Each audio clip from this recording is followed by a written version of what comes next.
Well, it's good, everybody. Hope you are having a wonderful week so far. Before we start, if you're listening, please subscribe, please follow, please give us a review, do all the good stuff. It means the podcast gets bigger, and then we can keep getting more and more people on this podcast. Podcast time. House Gospel Choir. If you don't know my music, we now have a single out with House Gospel Choir. I love the concept of what House Gospel Choir does in the scene. If any of you listen to my music, you'll understand that I'm greatly inspired by gospel music. Natalie Maddix is the creator of House Gospel Choir. She is the founder, I guess. And in this conversation, we spoke about how House Gospel Choir started, the journey of what it means to Natalie to start a community-based choir project in house music. We discussed the new single Weekend Love, and we discussed music, a lot of music talk in this one, and a lot of like what it means to communities and religion, in a sense of what music is when it comes to religion, not on the religious side of things, but more on the like going to a club, going to a festival, like what does that mean to communities and to human beings. So I'm going to stop rambling on. Without further ado, Natalie Maddix, aka the founder of House Gospel Choir. How are you? Really good, thanks. How are you doing, Will? Yeah, good, mate. Good. Excellent. How's your morning going? Interesting. My Sainsbury's delivery said it got delivered. I said, no, it hasn't. I've been waiting for it since 7 a.m. And it went to my mate's house. So how did that happen? Well, she had a party there at New Year's, and I ordered a ton of drinks to go there and forgot to update my address. So, yeah, fun start to the day. Fair enough. Very mundane. House Gospel Choir. I want to get into it. Yeah. 2014, you're in your 10th year of House Gospel Choir. Yeah. Pretty impressive. Thank you. I want to go back to the start for the people that are listening to this that have lived under a rock and don't know anything about House Gospel Choir. I kind of want to talk about how it started from the get-go, and the debut at Glastonbury Festival, which is pretty impressive for a debut of something. Yeah, I think so. Let's talk about why did you start this? I love singing and I love raving. Like it's really that simple. And I was working in the music industry. I was tour managing, and it was always my dream to work in music. But the more I did it, the less music I was hearing, if that makes sense, and the less I enjoyed it. So don't get me wrong, I enjoyed what I was doing, but I was just like, there's something missing. I just need to get back to the roots of what I love about music, which is just having fun and singing and being in a room with other people. So I got to record a single with a friend of mine called Warm Days, and it did really well in South Africa. It's called Selfish Skies. And so I got to go out to do like just a mini tour. And while I was there, we were performing one night in this club called House 22, and it was just the best experience. And I was like, I want to feel like this all the time. I really do. Everyone in the crowd was singing along. It was just a great vibe. And I was like, that just reminded me of being in school or in church and being in a choir. Only difference was the music was house. And I was like, this is just as uplifting. This is just as inspiring as any gospel song I've ever sung. That's how it felt to me in that moment. So I was like, yeah, when I get back, this is what I'm going to do. I didn't. That was 2011 because takes time. And you have those nights where you feel really geared up and then it just dissipates. So I just went back to work, I suppose, and had my job, and the feeling came back again. I was just like, I need to do this thing. So I reached out to a few of my friends who I know are singers and have sung with in the past, and they said, yeah, let's do it. So we just booked a space in on an industrial estate in Hackney. It was just like, it was really rough and ready, and we just had the best time ever. There was 12 of us. We learned the harmonies to Beautiful People by Barbara Tucker, which is one of my favorite songs ever. And then off we went just to enjoy that process. But through my job, I learned that they were looking for a choir for Glastonbury for the Sunday slot on the acoustic stage. And so one of the directors asked me, like, do you know a choir? And I was like, yeah. No, but they do house music. Do you think that's going to be a problem? He's like, I don't think so. So we got booked, and the whole time I was like, is this really happening? We'd had one rehearsal. So cool. So we had about 14 weeks to like put together the show, and the show is it's really simple. It's a live DJ set. Yeah. So DJ's at the center of everything we're doing, and it's almost like unpacking what's in the music. So you put the choir in front of the audience.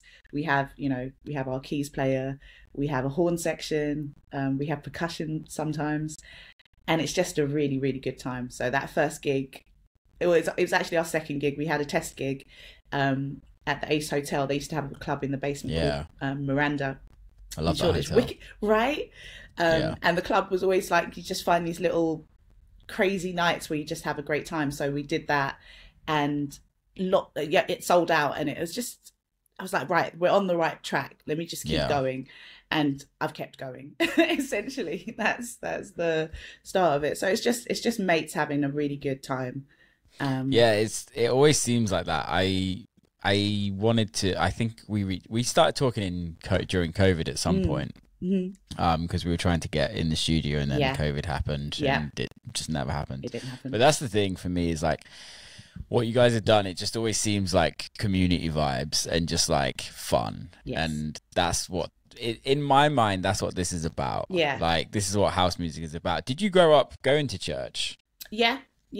So I christened Church of England, so like a really interesting religious journey, I suppose. Like Church of England primary school, Pentecostal Sunday school, Catholic secondary school. So it's like these three very different ways of worshipping or understanding God.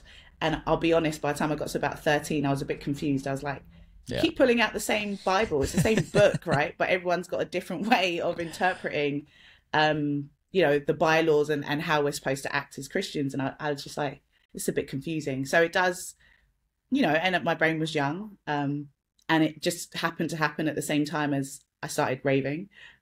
We at the time in London, we used to have a really good host of like under 18s raves that would start at like 5-6 p.m. and be done by 11, and they were playing everything. So that's when like raves, it wasn't like genre specific. So you go there, you'd be R&B, jungle, garage, hip hop, house, all of it. Did they stop doing those? Because I used to, when I was like 15, I used to DJ at them in Bristol. Wow. Oh my God, we used to do like a monthly show. Monthly party for like under 18s.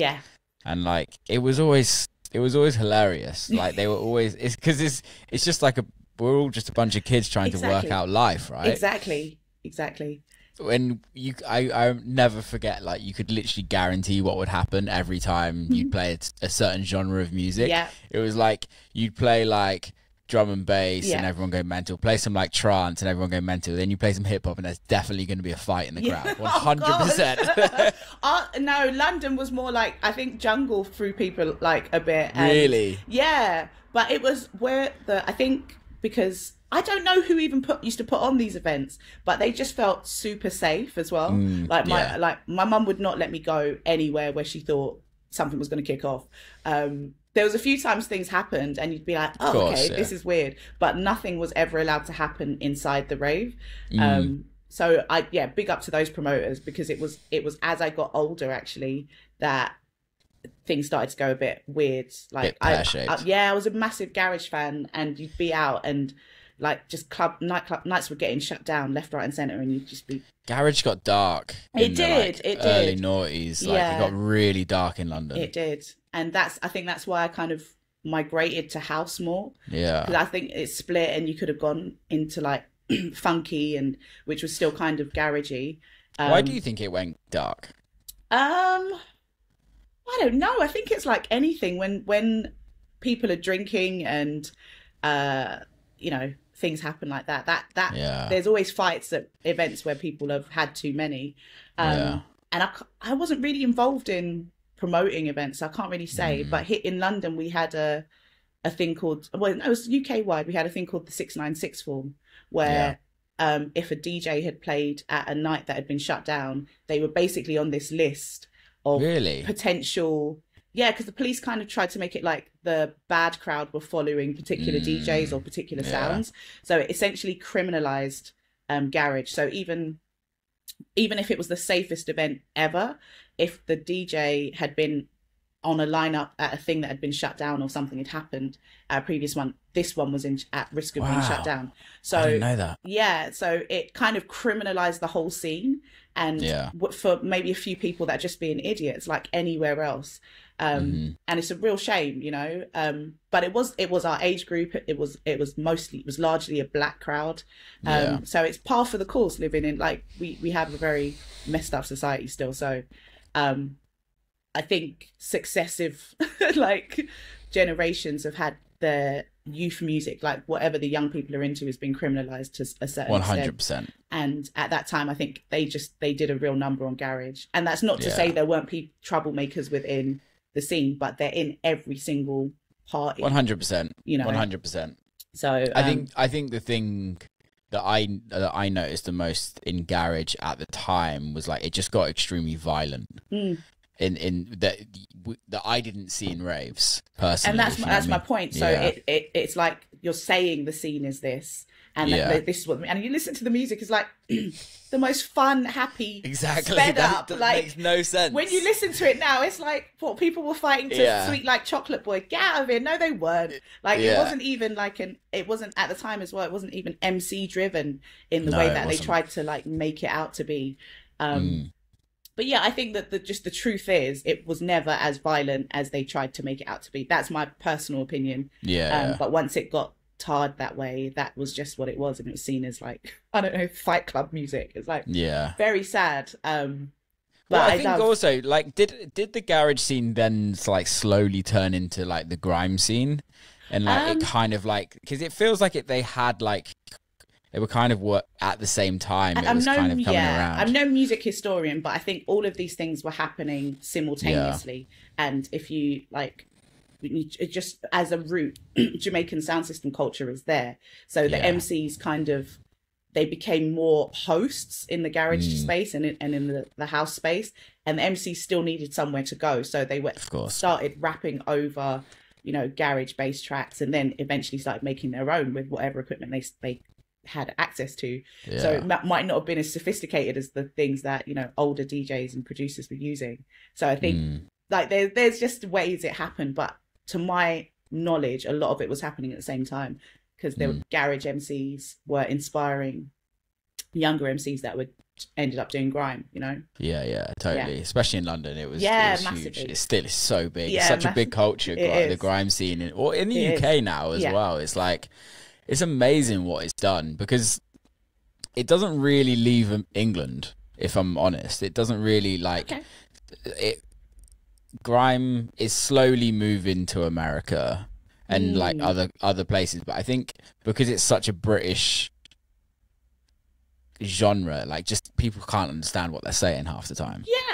You'd say that, but then I look at like I'm not following many MCs at the moment, but what's the guy?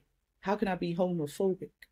Like, I can't remember his name. I don't know. Oh my goodness. But I'm probably the wrong person. No, I know. But so as much as it's not necessarily grime, I think UK rapping style or MCing, definitely does have an impact outside of the UK. 100%. And I think even when you start getting to sounds like trap, there's bits of American trap, even in the production, that sound British, or there's elements of grime in it. So I think, just like all good music styles, it evolves. So maybe the artist doesn't travel, but the sound has the opportunity to get into other people's ears and inform the next generation of music. Makers, you know? I totally agree with that. And I think, like, look at what's going on right now. Like, I know we're this isn't coming out when we're recording this. We're in March right now, and this is coming out in May. But like, look at what drum and bass is doing at this moment in time in the UK again, and also in America and other parts of the world. It's like,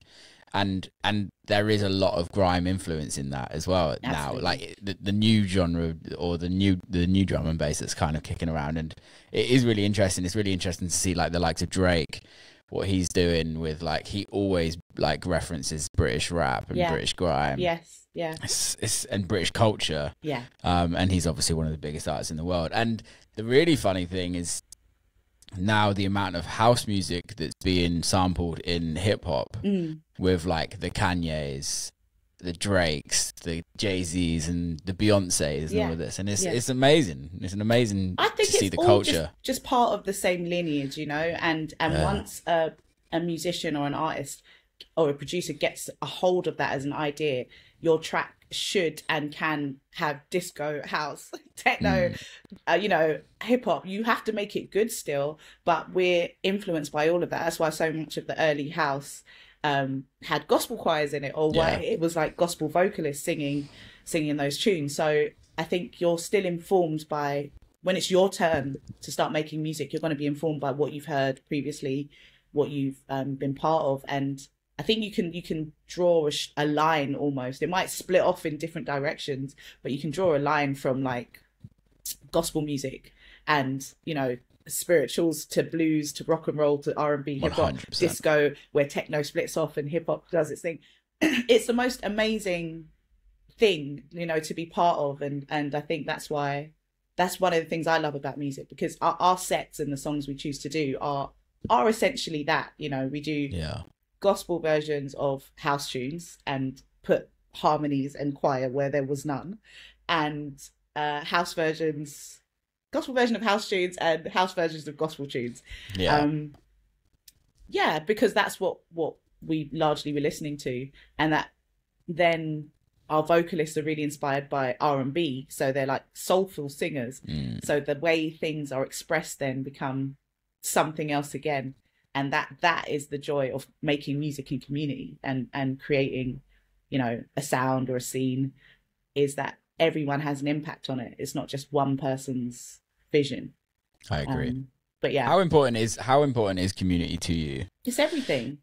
It's like I say it all the time. We're like, in our society, we're really encouraged to be independent and like hyper individualistic and just focus on ourselves and our own success and our own growth. But with community, we're nothing. Like, we're not you know, people will have us believe that we live in a meritocracy, and we don't. Like, even if you've managed to do loads of stuff on your own as an individual, I don't like, it's really, someone built the road for you to get to that studio with, you know, like, there's other people involved in your journey. Someone built the car that got you where you are. So even just that process of not being the center of everything is a really great starting point, I think, for us as individuals and human beings. But then learning to work interdependently is actually the real human challenge, because it's not easy to be in community with people. It's not, like, let's face it, like, we're all very different. But it's so worth it. And once you just acknowledge that the differences are actually that's the glue, you know, that's where the interests lie. That's how people can kind of hub around each other and support something bigger than themselves. So yeah, community is everything to me. It's how I was raised, I suppose. I have a massive family.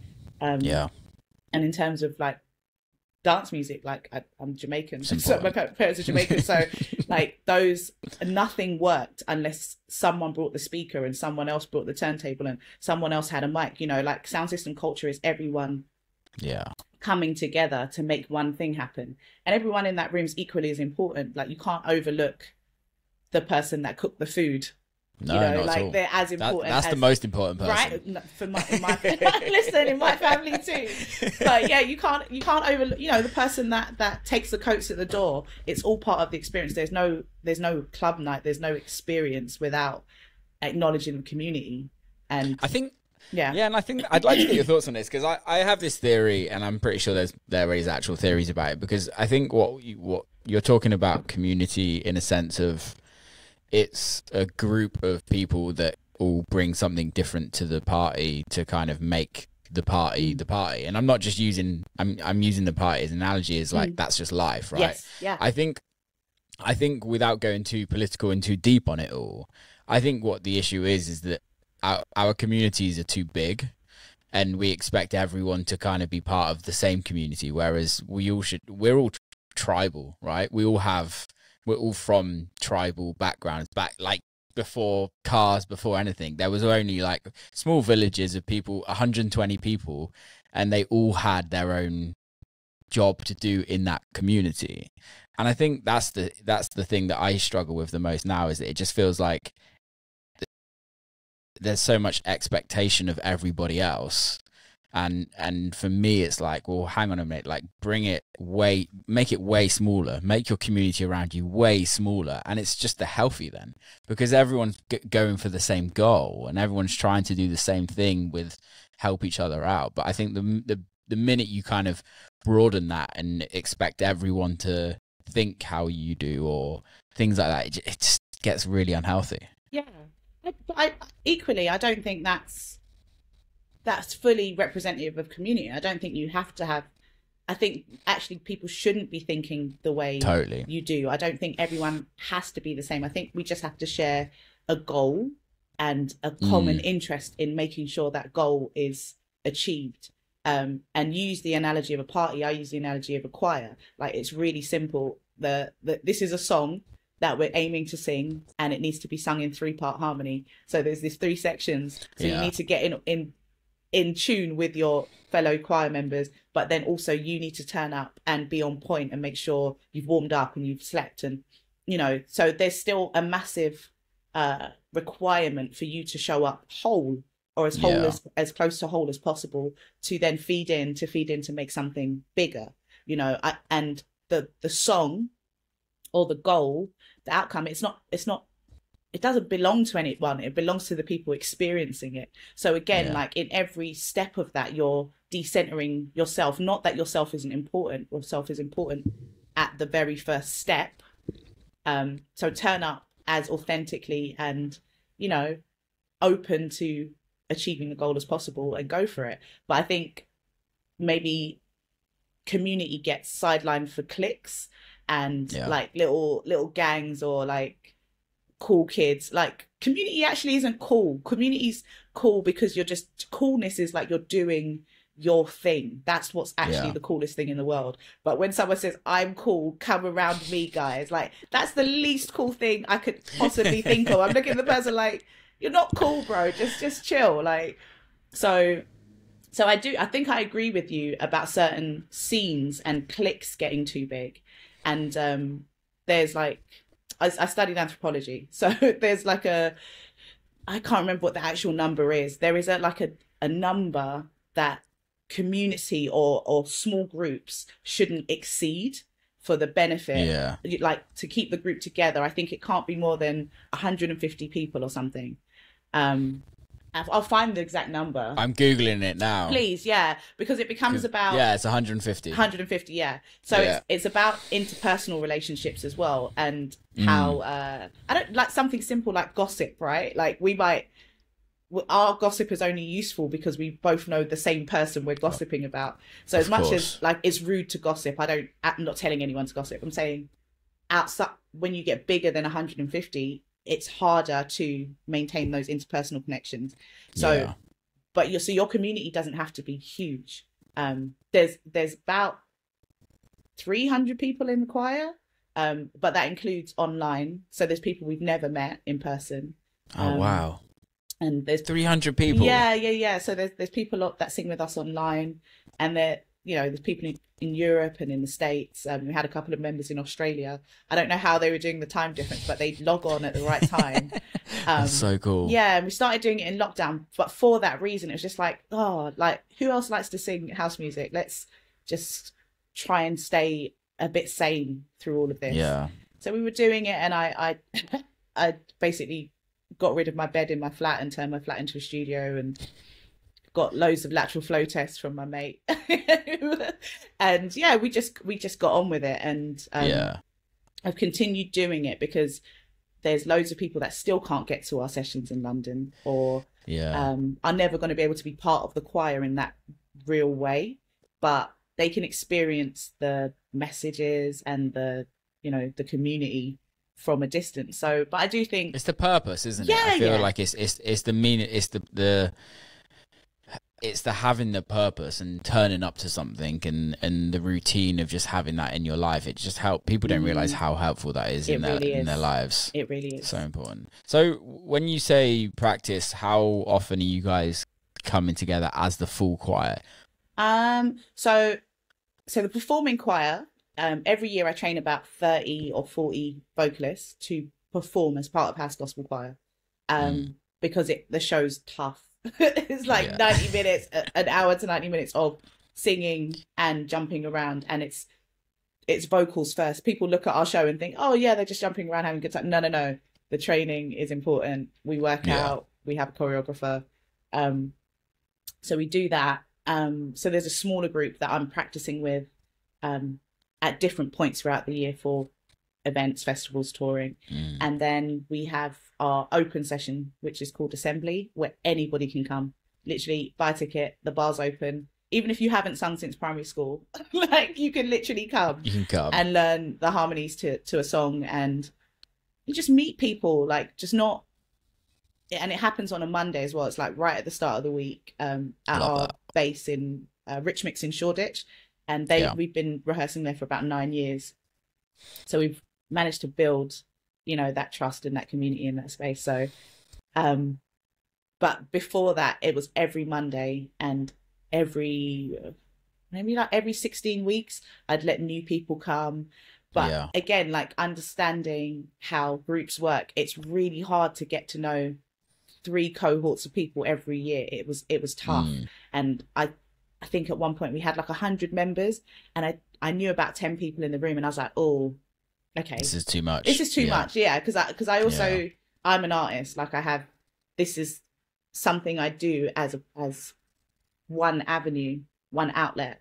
But through that outlet, I'm also a songwriter. I'm a producer, and I have these other ambitions. So it's really, of course, it's difficult to keep meeting new people and stay on task. So it's just draining, isn't it? It was tough. It was tough. I actually I don't think of myself as a people person, but I secretly am. but I love just being by myself. Like I'm that kid. I grew up with 6 brothers and sisters, but I always wanted to be an only child. That sounds so bad, but it's just because our house was mad sometimes. It's just like, I can imagine. I only ever got salt and vinegar crisps. Like I just wanted ready salted. Do you know what I mean? Just like dumb stuff. But so I value my solitude, but being with other people it's just the best. Like it just reminds you. It's a healthy balance. It right? is. It's a healthy balance. It really is. It's the need to be around people is pretty important. It is, but I think absolutely. the need to be able to sit by yourself in a room is a skill that most people don't have and can't have. It's so underrated. It's the best. Oh, it's the best. I'm such a vibe. Like by myself, I'm just like I make myself crease up. I just do like it's the best thing to do. Especially when you grow up in a big family or you're around people a lot. I used to work in retail and like all day long, just customer to customer, and I'd just come home and be like, right, light off, like ice cream, whatever it is. And it's not about TV, it's just about just being quiet. So social battery just gets destroyed, doesn't it? Low. Yeah. So 24 years, 10 years of House Gospel Choir. Yeah. What are we doing to celebrate?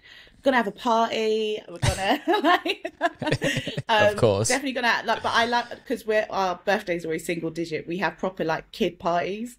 For our 7th birthday, we had a bouncy castle and cake. It was wicked. Like grown people just on this bouncy castle. So I don't know how we're gonna do it this year, but it's definitely a 10-year-old's birthday party. And we're gonna do that. And I am working on the album. Well, no, finished the album, mixing the album.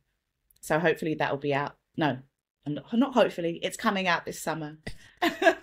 And how do you write an album with the gospel? Oh gosh. Like I'm in it, you know. Yeah, like we'll talk about that later.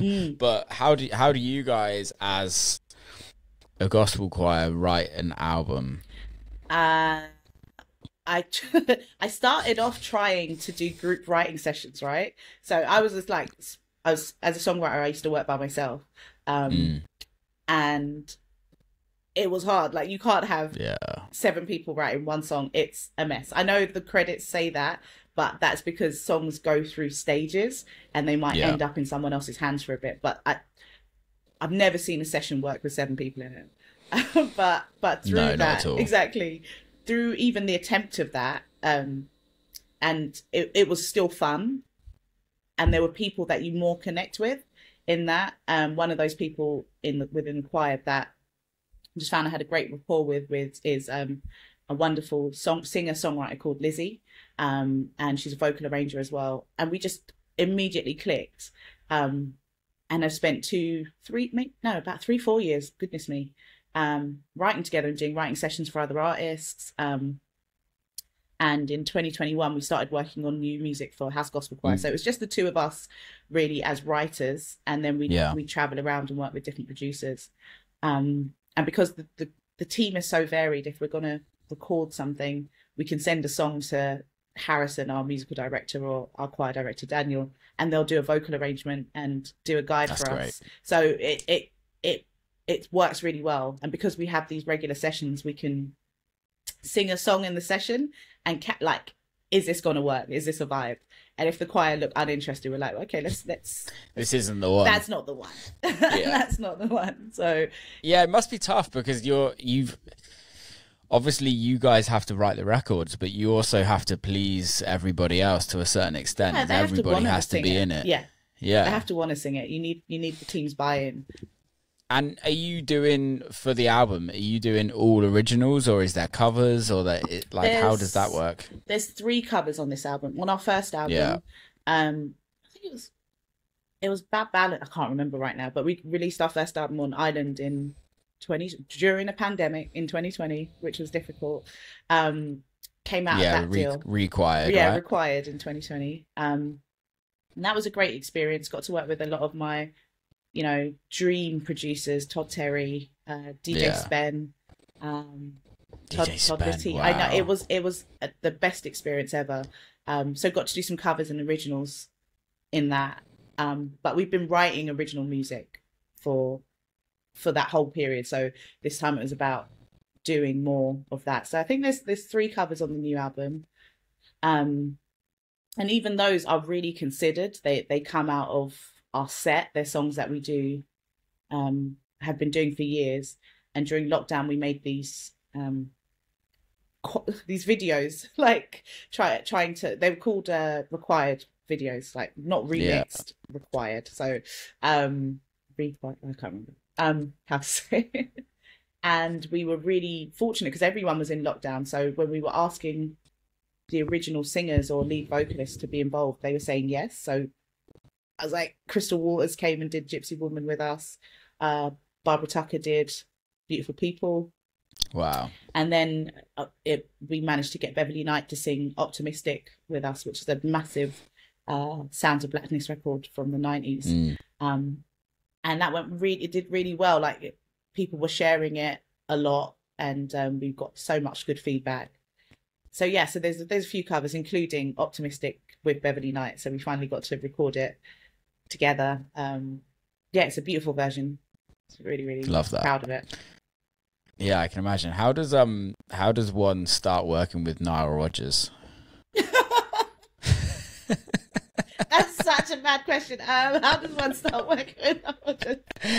Oh goodness, I'm sure everyone's got a different story of how they'd work with Nile Rodgers, but ours was, we were working on an ad campaign for a taxi company, and the premise was like a jam session with Nile Rodgers and Chic, and I was like, yeah, okay, cool, yeah. So we did this jam session with Nile Rodgers and Chic at I think it was Angel Studios in Angel in Islington. Yeah. And yeah, it was just a day of making this original song. He had like the basis of a song, and he just allowed us to freestyle, and yeah, it became the advert music. So that was the first time I worked with them, I think. Yeah. And then we were talking to Oliver Heldens about working on a record, and Nile was playing the guitar on the track, guitar and bass, I think.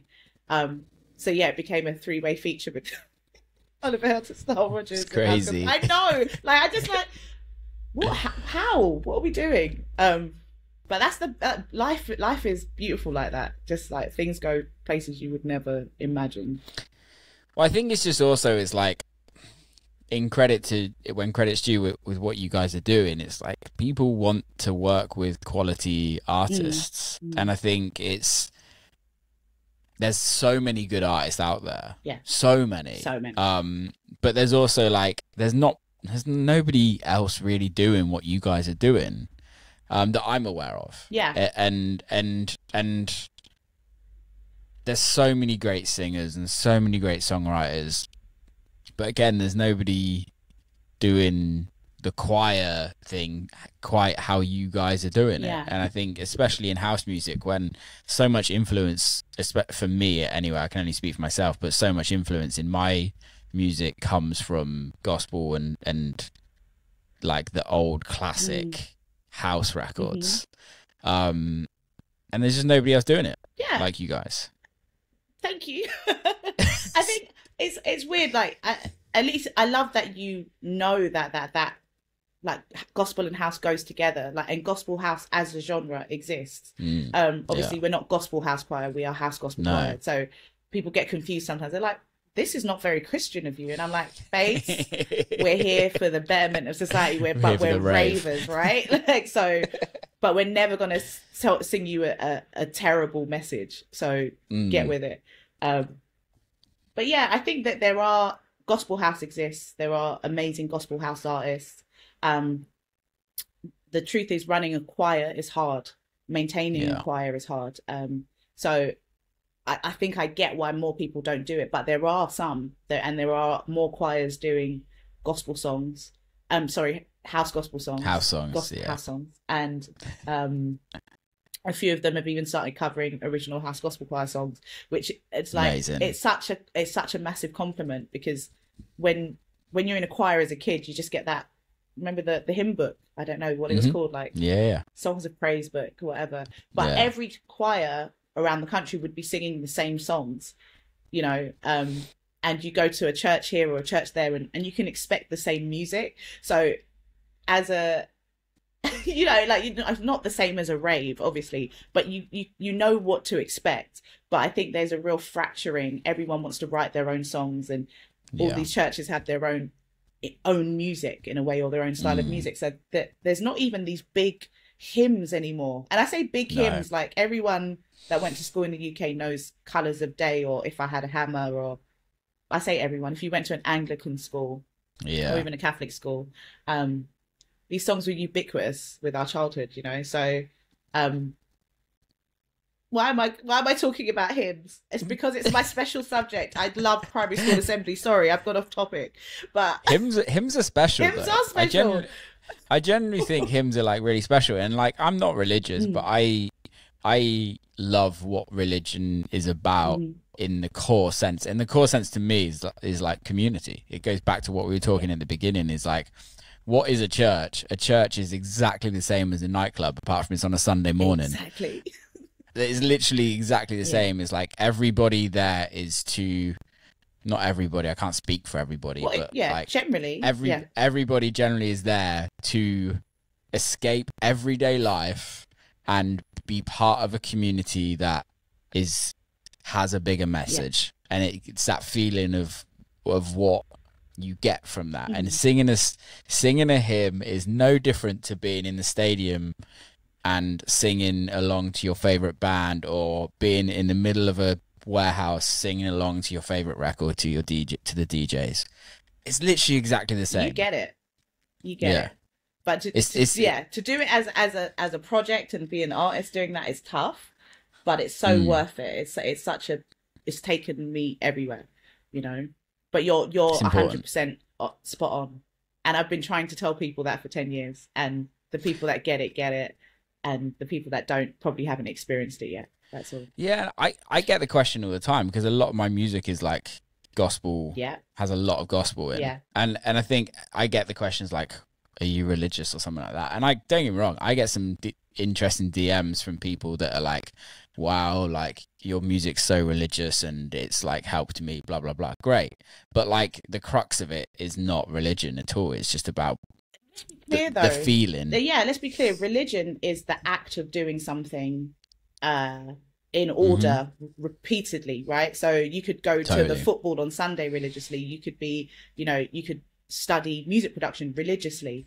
So it's the process of how it's just the system of how you express your beliefs. That's all religious is. So maybe the fact that I'm not trying to take you to church, I promise. No. But there is, I really believe, especially after, are we allowed to talk about the single? Yeah, we're talking about that. Yeah, okay, good. For sure. Because the music you create absolutely has this real spiritual element to it.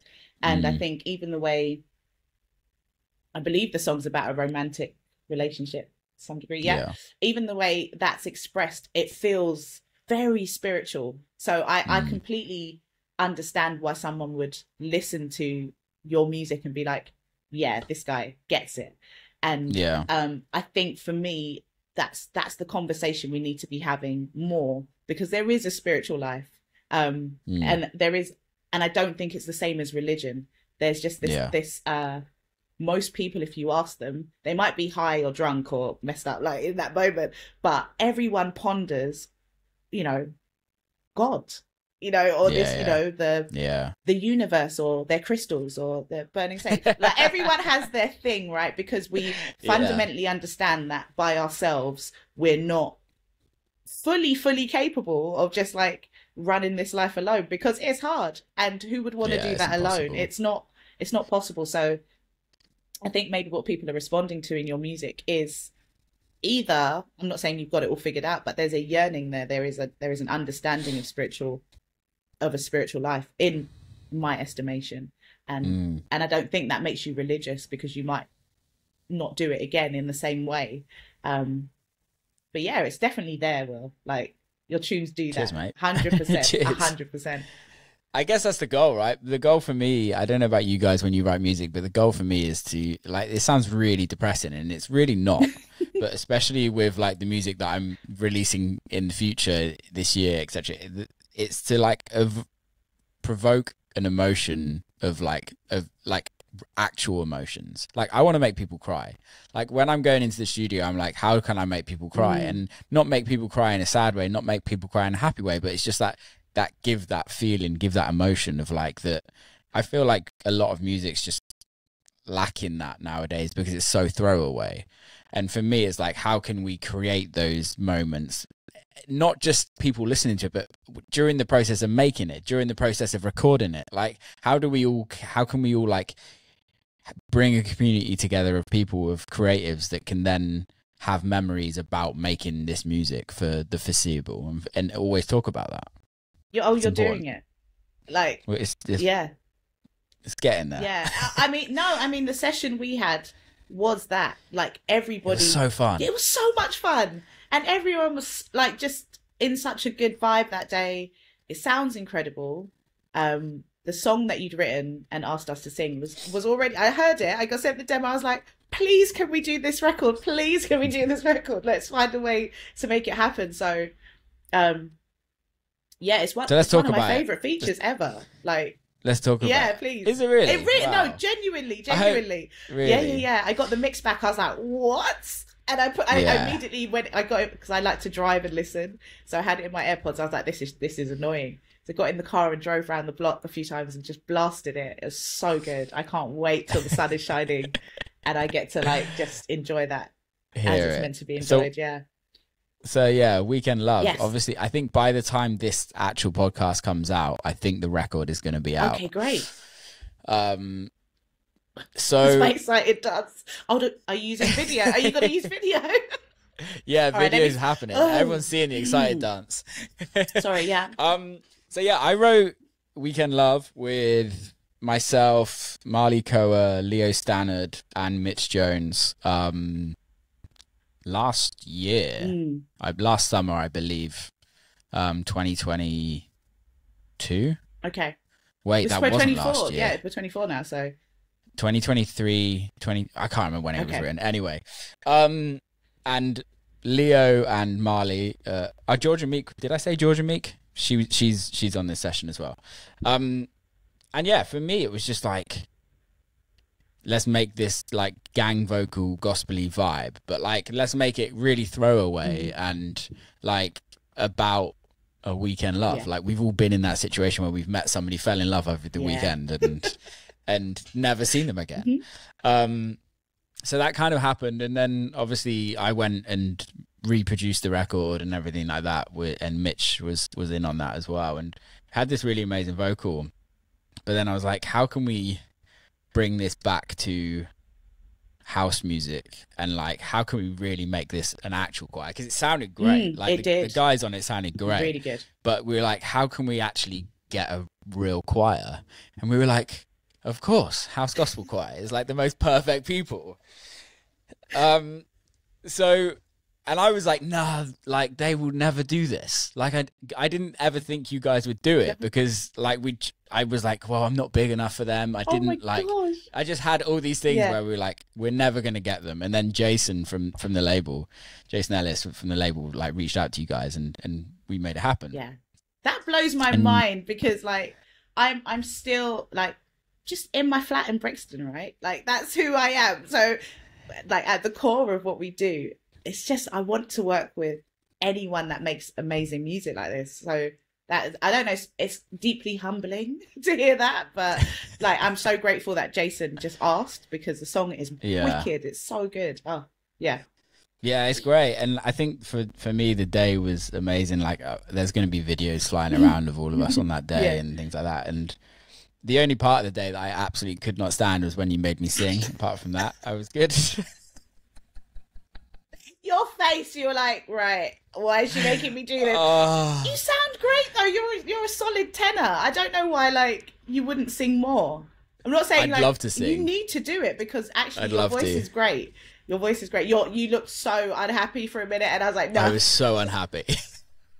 But no, if you're in the room, you got to sing. You came in. Yeah. So, yeah. No, I like that you made me, because it pushed me out of my, like, the thing is like, obviously Callum was in the engineer that day who actually mixed the album. So Callum was in there. That was the first day I met him. Okay. It was the first day I met you guys. So I was just like, I'm just this fucking dude that can't sing, that's being made to sing with these with the house gospel choir that like I love, I listen to. I was just like, this is not happening. That's so funny. Yeah. But no, it was great. Like singing, everyone's meant to sing. Not everyone's meant to sing on the stage, but I think I've experienced all producers can hold a note, and if they can't, I'm afraid for future of music. But actually, your voice and your tenor vocal blended so well. And how cool are the guys? The tenors are really, it's a nice section.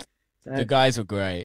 Yeah. Like everyone was amazing on that day, and it was just like, it was just so professional, and like it was just like almost this not in a negative way. It was almost like mechanical, robotic, where it was like everybody knew what they needed to do. Everyone kind of came in, and then like when we were like got to the end and were trying to like, okay, let's just try this one. Let's just try this. Oh, we haven't got that, but let's try this version of it. And it was just like really interesting to see like how everyone works as a team to kind of get what we've got out of it, really. Yeah. And I think that mechanical bit is the basis. Because studio technique is very different to just being in our rehearsal room. So not everyone that sings well live is going to record well as well. We've learned that. So it's taken 10 years to really get a solid understanding of, you know, best practice for recording, like mic positioning. This is the stuff that's quite boring or mundane for people, but this is the stuff that like gets me excited. And then so you get the basis of the track, which was all there. And then how do you add the color? How do you add the feeling? And I really appreciate you giving us the space to just try different inflections and different ways approaching the record once the basics was there, because a lot of producers can be a bit prescriptive, but you kept the session really open and just fun, really, really fun. I think that's the thing that I like to do, and I know some people don't, and it weirds me out, but it's like, why get somebody into the studio that does a better job than what I could ever do at what they're doing, and direct them to do things that I just want to hear? It just makes no sense. And I think the thing is like the only way we make good music is happy accidents. Happy accidents is literally the only way any good music's made. And I think if you don't allow art to be, or artists to be art, like, you're just not getting any of those happy accidents. Agreed. You never know what you're going to get. Agreed. I think you call it happy accidents, and as much as I don't consider myself religious, it was something Quincy Jones said, which is, you do everything you can, you book all the best musicians, you produce it, and then you leave the door open, you leave space for God. And I think it's that, you know, like, it's just what's going to happen that is not within your control. And I think it's just a beautiful way to live. It's an incredible way to make music. But it's also, you can plan to the nth degree, and something will just happen to scupper your plans, or actually that you just never expected, and it just ends up being this more beautiful moment than you could have done with your puny human mind. You know, so happy accidents, leaving space for God, I like, all of that's absolutely correct. I agree. I love it.